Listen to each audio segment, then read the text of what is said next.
Assalamualaikum warahmatullahi wabarakatuh. Pripun kabare bocah-bocah dinten menika? Mugi kita sedaya tansah pinaringan kesehatan, kasarasan saking Allah Subhanahu wa taala. Dinten menika ingkang badhe disinaoni inggih menika cara gampang ngapalke aksara Jawa legena utawa aksara Jawa carakan. Saderenge pasinaunan dipun miwiti, monggo sesarengan kita ndonga rumiyin. A'udzu billahi minasyaitonir rajim. Bismillahirrahmanirrahim. Rabbi zidni ilma warzuqni fahma bi rahmatika ya arhamar rahimin. Monggo sesarengan diperhatosake video niko. Mugi kanthi video menika bocah-bocah saged apal aksara legena kanthi cepet. Pertemuan minggu wingi bocah-bocah ditangleti Bu Guru, tangleti Bu Dahlia, apa kesulitane nulis aksara Jawa kuwi. Sebagian bocah-bocah matur bilih dereng apal aksara Jawa nglegena. Nah, saiki kita bareng-bareng sinau aksara nglegena kanthi cepet apale. Carane sing sepisan ditulis aksara sing paling gampang. Aksara sing paling gampang apa kabeh, Cah? Sing sepisan, aksara pisanan mesti gampang. Krana sering ditulis ho, terus ro, po, go, lanyo. Iku aksara sing paling gampang. Bebarengan ditulis ho, iku carane n dalan m. Nggih, ho kuwi n dalan m. Dalan iku nek ngisor engko ana jembatan, Cah. Jembatan iku sing nek dhuwur. Nah, sakliyane ho iku biasane apal dhisik, Cah, krana nek ngarep. Saiki sing gampang malih apa mau? Aksara ro. Ro ditulis dhisik. Ro iku kaya n, nggih. Ana rambute. N diwenehi rambut. Nggih. N diwenehi rambut. Ya, iki rambutnya. Terus aksara po. Nah, iki aksara po. Po iku n dalan n. Nggih, gampang aja. Terus sakliyane iku apa mau, Cah, sing gampang malih? Go. Go ndika iki go. Go iku m ana rambute. Nggih, gampil nggih. Ane iku sakwise go iya. Iya iku uga gampang. N dalan n. Wonten telu ya ene nggih, iki ana dalane. Gampil nggih. Bocah-bocah wis apal pirang aksara, Cak? Pirang aksara, Cak? Ana aksara ho, ro, po, iya lan go. Wis apal 5 aksara. Jumlah aksara nglegena iku ana 20, berarti ijih kurang 15. Saiki ayo sakwise ho ditulis terus no. No kuwi n jembatan iku nek dhuwur mlungker n, nggih. N jembatan mlungker n iku aksara no. No kuwi n jembatan mlungker n. Sakit nggih? Wise no iku ana aksara sing meh padha karo no tapi kacek sikil siji. Aksara apa, Cah? Aksara ko. Nah, ko iku n jembatan mlungker m. Nah, mau no iku n jembatan mlungker n. Nah, nek iki ko iku n jembatan mlungker M, nggih. Meh padha kacake iki, nggih. M iki M no mau N, nggih mburine. Terus sakwise kuwi ho. Ho mau bocah-bocah pun apal nggih. Nah, ana aksara sing walikane ho. Iki N dalan M. Ana aksara sing walikane ho. Aksara apa, Cah? Aksara lo. Lo kuwi M dalan N. Nggih, walikane nggih. Nek ho mau N dalan M. Nek lo M dalan N. Walikan nggih. Terus sakwise ho karo lo mau ana aksara sing walikan malih. Do karo so. Nah, do iku mlungkere ana nek mburi, so mlungkere ana nek ngarep. Ayo ditulis. Do N dalan mlungker N. Nggih. Nah, so N mlungker ngarep N. Nggih, walikan nggih. Iki mlungkere so iku mlungkere nek ngarep, do iku mlungkere nek mburi. Sakit nggih. Mau do karo so, do karo so iku walikan. Saiki nek ana aksara sing meh padha karo so. Kaceke ana cucuke. Aksara apa kuwi? Aksara ca, ya. Ca iku, nah iki so N mlungker ngarep N. Nah iki ca kuwi nulise N mlungker ngarep cucuk. Nggih.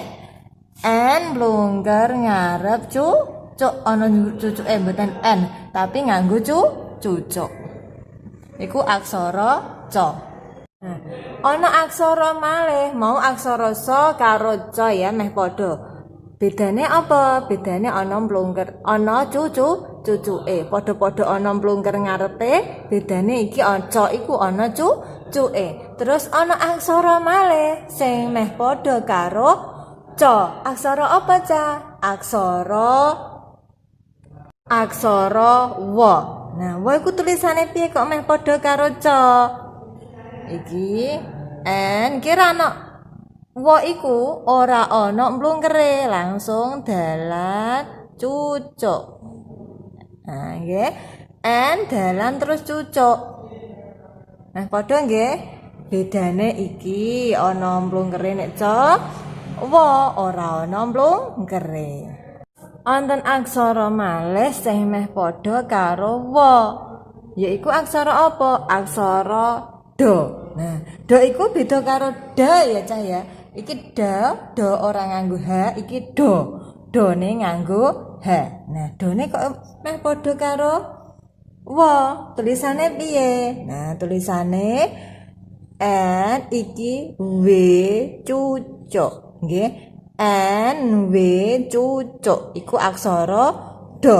Nah, bedane iki nek iki mau wa iku lurus dalan ya, dadi dalan iki aksara iki N W cucuk. Saged nggih? Aksara ta. Ta kuwi N S N. Nggih. Bar ta. Ta iku N S N, nggih. Terus ja. Ja kuwi N R gede. Nah, N terus R gede. Aksara nya.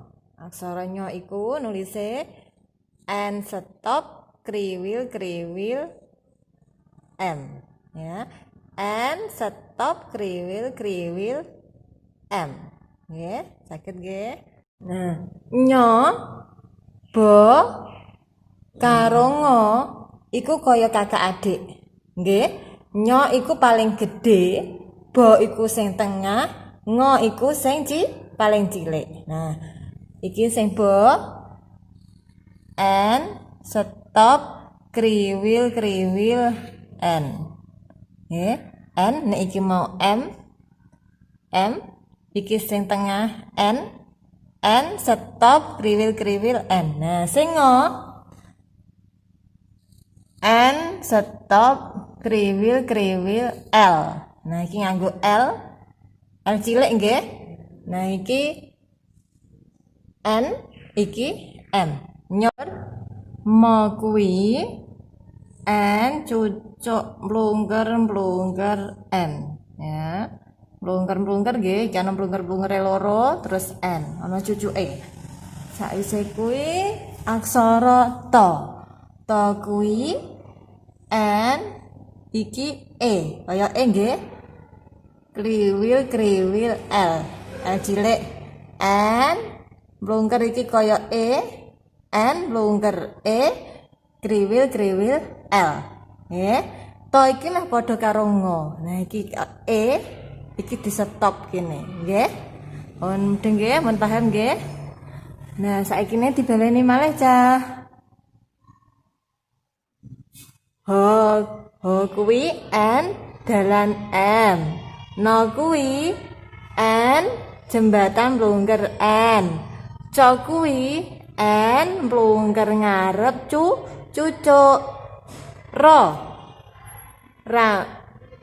N ana rambute ko N jembatan mlungker M nggih. Do N dalan mlungker N. To N S N.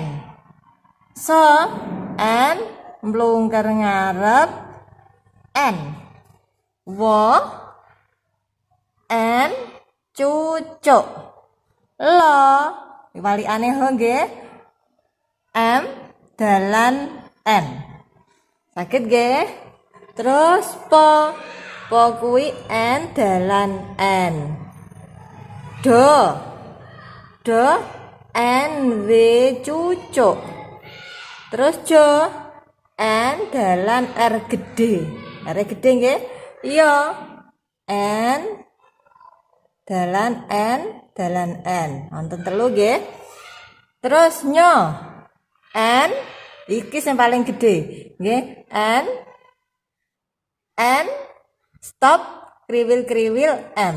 Nah nggih, paham nggih? Terus mo iku N cucuk mlungker N. Go M ana rambute. Bo N stop kriwil N. To N E terus kriwil L. Ngo N stop kriwil L. Sampun paham nggih? Nah, iki mau cara gampang kanggo ngapalno aksara Jawa nglegena. Mekaten wau cara gandel nulis aksara Jawa nglegena. Mugi mbeta manfaat. Nggih.